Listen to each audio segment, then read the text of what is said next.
Bienvenue dans cette nouvelle édition de l'Africa Tonight. Au sommaire, le Parti du peuple pour la reconstruction et la démocratie a désormais un candidat. Ce mercredi, Emmanuel Ramazani Shadary a été érigé en dauphin du président sortant Joseph Kabila. Simone Gbagbo, ancienne première dame de Côte d'Ivoire, est libre. Elle ainsi que 800 prisonniers de la crise post-électorale ont été amnistiés ce lundi par le président Alassane Ouattara. Et trouver le responsable parmi des fonctionnaires véreux au Cameroun, c'est ce que propose le studio Kiro Games à travers son dernier jeu vidéo. C'est la fin d'un suspense qui a tenu en haleine toute la République démocratique du Congo. Emmanuel Ramazani Shadary a été désigné par le président sortant Joseph Kabila pour être son dauphin et candidat à la présidentielle de décembre du PPRD, parti majoritaire. La nomination de l'ancien ministre de l'Intérieur intervient quelques heures avant la clôture du dépôt des dossiers pour le scrutin. Notre correspondant en République démocratique du Congo, Jacques Amboka, nous en dit plus. Emmanuel Ramazani Shadary a déposé ce mercredi 8 août sa candidature à la présidentielle pour le compte du Front commun pour le Congo, la famille politique du chef de l'État Joseph Kabila. C'est avec une foule immense que le candidat de la majorité présidentielle est arrivé au bureau de la Commission électorale nationale indépendante. Nous attendons certainement donc à une alternance au sommet de l'État à l'issue des élections prévues au 23 décembre 2018. Emmanuel Ramazani Shadary pourrait donc succéder à Joseph Kabila si le camp présidentiel gagne les élections. Et ça sera donc une première pour la République démocratique du Congo qui n'a jamais connu l'alternance démocratique au sommet de l'État. Au Mali, le second tour de la présidentielle opposera le président sortant Ibrahim Boubacar Keïta au chef de file de l'opposition Soumaïla Cissé. Ce second tour, qui va non sans rappeler celui de 2013, a été confirmé ce mercredi par la présidente de la Cour constitutionnelle, Madame Manassa Danyoko, qui a par ailleurs rejeté les recours introduits par l'opposition. Nous l'écoutons. De l'élection du président de la République le 12 août 2018, sous réserve des dispositions de l'alinéa 3 de l'article 33 de la Constitution. Considérant que la proclamation des résultats provisoires de l'élection du président de la République, premier tour, a eu lieu le 12 août 2018 à 22h15. Considérant que l'article 31 de la loi 97-010 du 11 février 1997, modifié par la loi 02-011 du 5 mars 2002, portant loi organique déterminant les règles d'organisation et de fonctionnement de la Cour constitutionnelle, ainsi que la procédure suivante du 1L, in fine, il ressort que le droit de faire des réclamations appartient à tout candidat, tout parti politique ou représentant de l'État dans la circonscription administrative. Que le nommé Adama Traoré, ne remplissant pas les conditions consignées, il y a lieu de le déclarer, ça répète, irrecevable. Simone Gbagbo est libre. L'ancienne première dame de Côte d'Ivoire, à l'instar de 800 autres prisonniers tombés lors de la crise post-électorale, ont été amnistiés par le président Alassane Ouattara. Un véritable signe de décrispation politique en ces temps de célébration du 58e anniversaire de l'accession à l'indépendance. Reportage d'Olivier Conan, notre correspondant en Côte d'Ivoire.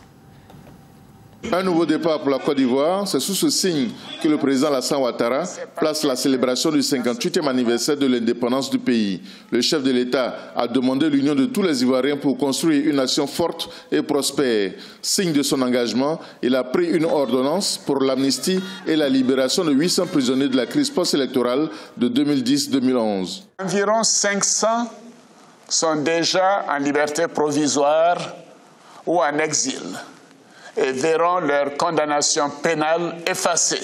Il en sera de même pour les 300 autres personnes détenues qui seront libérées prochainement. Au nombre de celles-ci figurent notamment Madame Simone Eivé Babo, Messieurs Lida Kwasi, Assoa Adou, Suleiman Kamaraté dit Soul to Soul. Le discours à la nation du chef de l'État a été bien accueilli par les forces vives de la nation, au-delà des clivages politiques et sociaux. Il a eu un discours rassembleur, un discours apaisant. Vraiment, ça m'a réjoui, le fait même de libérer tous ces prisonniers. En tout cas, vraiment, c'est une joie pour moi. Je suis très heureux et ça ne peut que faciliter la réconciliation nationale. Le chef de l'État a également accepté la réforme de la commission électorale indépendante réclamée par les partis d'opposition. Des mesures fortes pour la décrispation de la vie politique et pour la réconciliation nationale en Côte d'Ivoire. Évaluer, capitaliser et définir un schéma directeur de la contribution des jeunes pour un meilleur développement durable.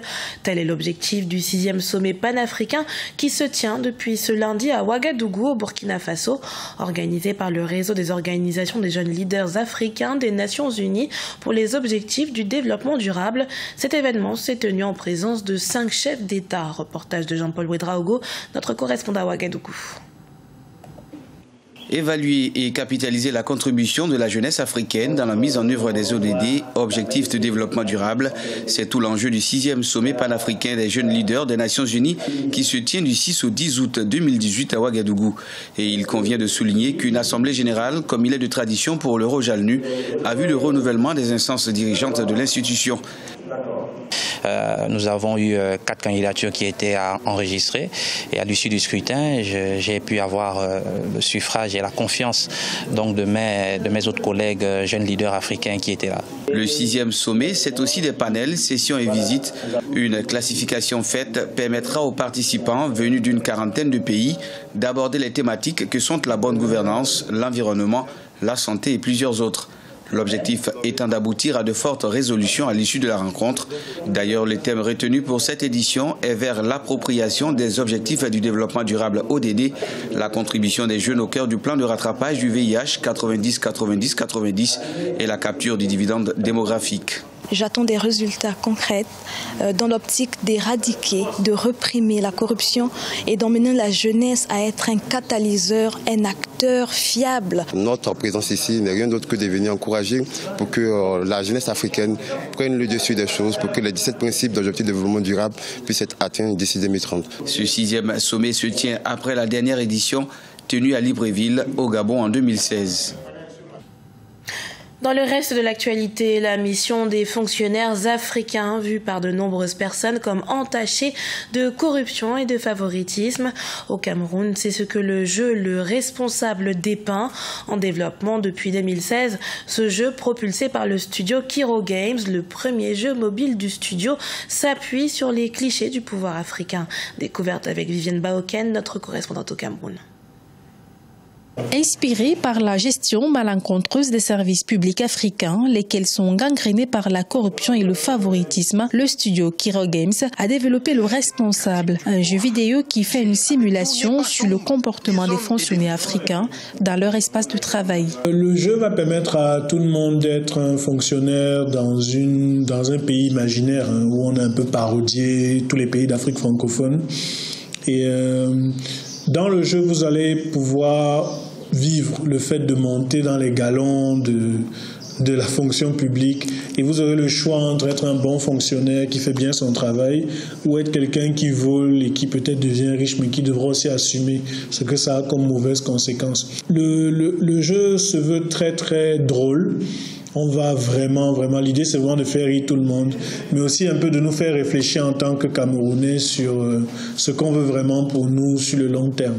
Comparé au jeu Orion, l'héritage des Coriodan, Le Responsable innove par son originalité et son réalisme. Il intègre le quotidien des usagers des services publics. On va jouer Le Responsable sous la forme d'un Sims-like, dont on va faire un peu du point and click et il y aura beaucoup plus du dialogue et de l'interaction entre les personnages.